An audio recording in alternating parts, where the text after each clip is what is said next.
Well, one space that has been on everyone's radar lately is the metal space. In fact, a stock like Steel Authority of India should come up for you. That stock has gone up 3x from the April 2020 lows and is near its 52-week high. Of course, we do know that demand has gone up for steel. Prices have improved as well. But the latest is CNBCTV18 exclusive that the Steel Ministry has finalized plans on the production-linked incentive scheme for specialty steel. So we have the man of the moment, the chairman of SAIL, joining in, Anil Kumar Chaudhary. Mr. Chaudhary, good morning and thanks so much for joining us. We have plenty of questions for you on demand, on prices. But first, on the possibility of this PLI scheme coming through for steel, I wanted your thoughts on it. Also, if it is announced, will SAIL look to participate and increase its capacity as well? Right. Good morning to all of you. Very much for giving me this opportunity. In fact, we have been looking for this PLI for a long time, and this is a welcome step. As the scheme stands today, from steel sector, 4 products have been covered. And you know that first is coated steel, second is high strength steel, third is specialty rails, and fourth is alloy steel bars and rods.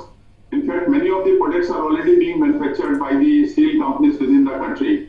But with PLI, it will give impetus, or it will give thrust on increasing the production, and also the more investment will go in these sectors. I feel that this is going to help the steel sector in a long way in getting the import substitute products manufactured within the country.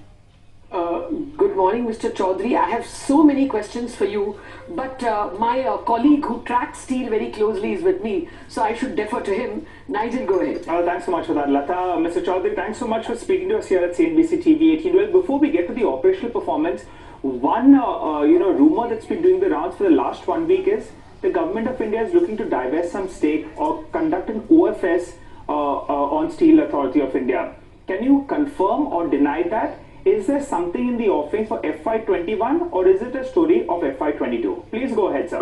I don't have any information on this. So far, we have not been informed anything about it. Okay, so as of now, there is no information that you have received that there will be an OFS on sale in FY21 at least, or in the next 1 month or so. You haven't received any information. I don't have any information so far. Okay. So if I can just build on that. So, the government's stated policy is divestment, and in fact both Tarun Bajaj, the finance secretary, and Nirmala Sitharaman said that we are going to be surprised by their ambition on divestment. I mean, anybody will be willing to grab SAIL if it was offered, if a strategic partner was invited. No plans at all. Maybe plans, but we are not aware of these plans of OFS, as your colleague mentioned. So we are also keeping our fingers crossed, but we are fully prepared. And when it comes to, we are there to take it to the market, to the investors, to the analysts, and we will see to it that it does its best whenever it is in the market. But a strategic partner is likely, you think? Is there No, not strategic partner. We are talking of OFS only. Whatever shares government has been holding, they would like to divest a part of in the market. We are not talking of strategic partner for the time being. All right, Mr. Chaudhary, so we'll take your word for that. And as you mentioned, everything will be done for the best interests of your investors. Now, your investors will like to know a couple of factors. One being, what is the price increase in December 2020 so far? And if you give a sense for Q3, what has been the total price increase? Go ahead, sir. So, you know that the domestic prices of steel, they follow the international market. And there has been a significant increase in the prices in the international market. Currently, if I go by the market report, the orders for HR coil, destination Europe, they are being booked at 775 CFR.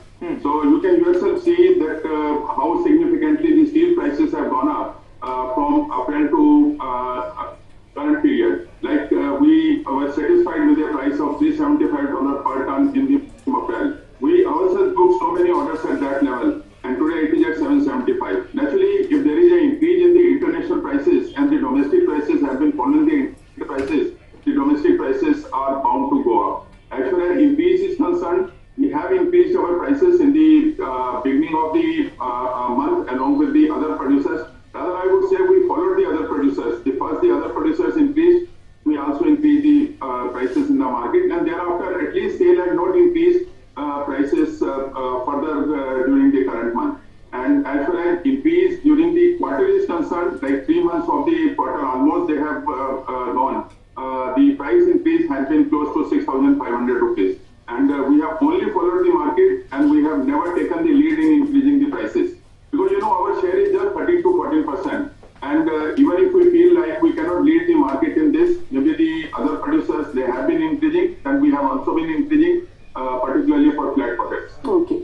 Sir, but lesser companies have a problem of expensive iron ore. You don't have that. So for you, it would be directly going to EBITDA. Can you give us some guidance on how have your margins or EBITDA per ton improved in Q3 over previous quarters? Like Q3 performance, it will be out in next few days. It will be difficult for me to comment about the EBITDA performance in the third quarter at this stage because we are also a listed company and we have to follow the norms. But I can assure you one thing that this quarter is going to be the best in the last few years. And also I can tell you one thing that we will be on 9 months basis we will be in profit and we will be able to wipe up the losses of the first quarter. And you also know that in the first quarter we registered of around 2,000 crore because our fixed costs are very high. So I'm quite sure that we will be able to do very well in the third quarter. And on that basis, for the 9 months, we will be in profit. Mr. Chaudhary, you have given us a hint and we have done the mathematics. In the second quarter, you did an EBITDA of around 4,500 rupees. You're saying 6,000 rupees is the increase. Quickly, if you do for around 4 million tons and you do around 10,000-11,000 crores, then for an operating profit of 2,000 crores in quarter 2, you're going to be doing more than 4,000 crores. But we'll wait by. You've given us the hint. We have done the mathematics. Now time will tell whether or not. Be right. No, your math may not be right. Because I talked of increase point to point. Absolutely. The 6,000 rupees price increase in all days basis, that is for the full quarter. Okay. This may not be correct.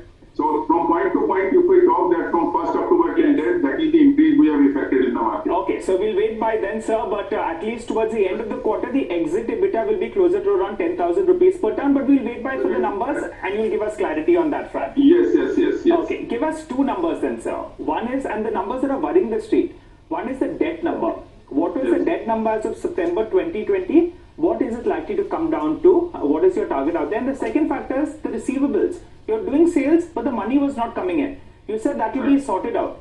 So what was the receivables position on September 2020 and what is it coming down to? Please go ahead, sir.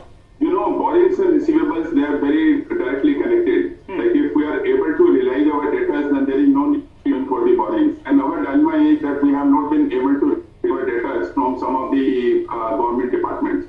So we have been supplying them, but due to their budget constraints, we are not able to realize that money. And it has gone up significantly in the last few months.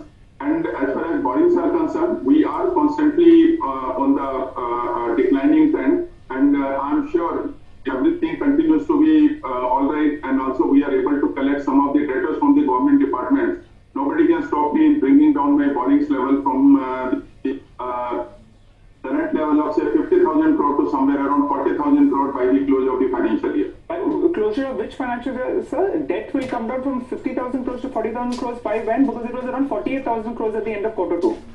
By this year itself? It is like, no, 48,000, but we are talking that, we are talking as per the, our balance sheet. Okay. But is there that the financial leases are also there, so that those are also included. If we exclude that, then it was somewhere around 48,000 crore. Yes. What I am talking about, we will be reach a level of 40,000 by the financial year, that is the 1st March 21.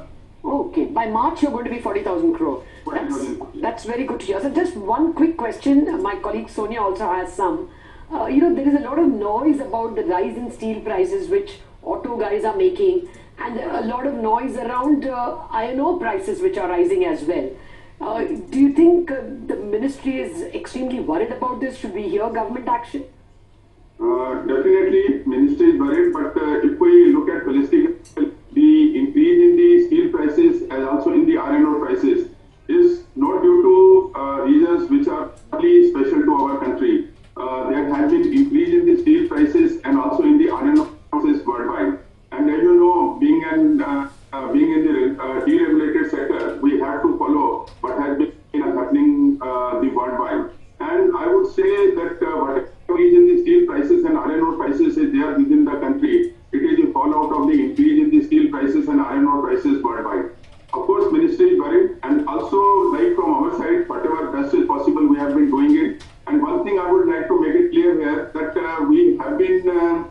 trying to support the industry in all possible ways. Like whenever we supply our material project, we have not been increasing the prices in between. If we have committed some price to project for a period and for a quantity, we have been honoring that. Likewise, we are also trying to help the MSME units to the extent possible. We are trying to give them steel without any limitation on priority, and also the prices which we are charging from, they are much below the market, because we have certain schemes as per which we are able to extend them the benefits.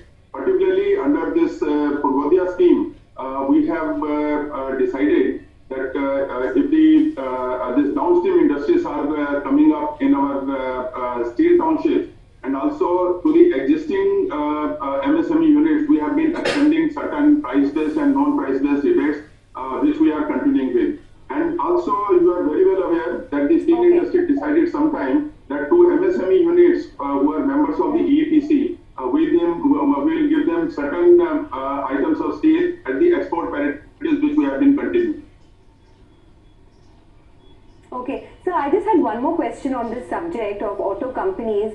This transition to BS6 emission norms, has it meant higher demand for specialized steel and for companies like yours?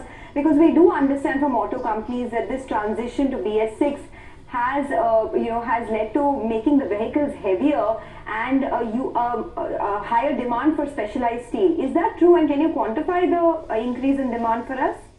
Yes, this migrating to BS6 would require the weight of the vehicles to be reduced, and for that they need the high strength and the low weight auto grade steel, which is AHSS.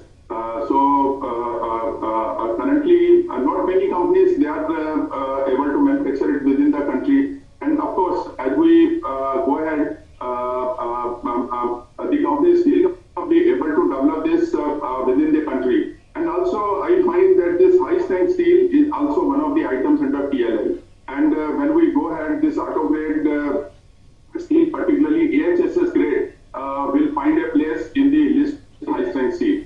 So that will also incentivize the steel manufacturers to develop the steel within the country, and they're able to supply it to the auto manufacturers. You yourself will be interested in this part of the Yes, PLI? Well, definitely. And you know that we were with ArcelorMittal some time back for getting into the auto body sheets. Basically, this is relating to auto body sheets. So somehow that JV could not proceed. So we are on this scouting. We are on this scouting in the market that if we can get some other player, we can quickly get into some sort of arrangement, and we can also get into this AHSS steel very soon. Okay, that's good to hear.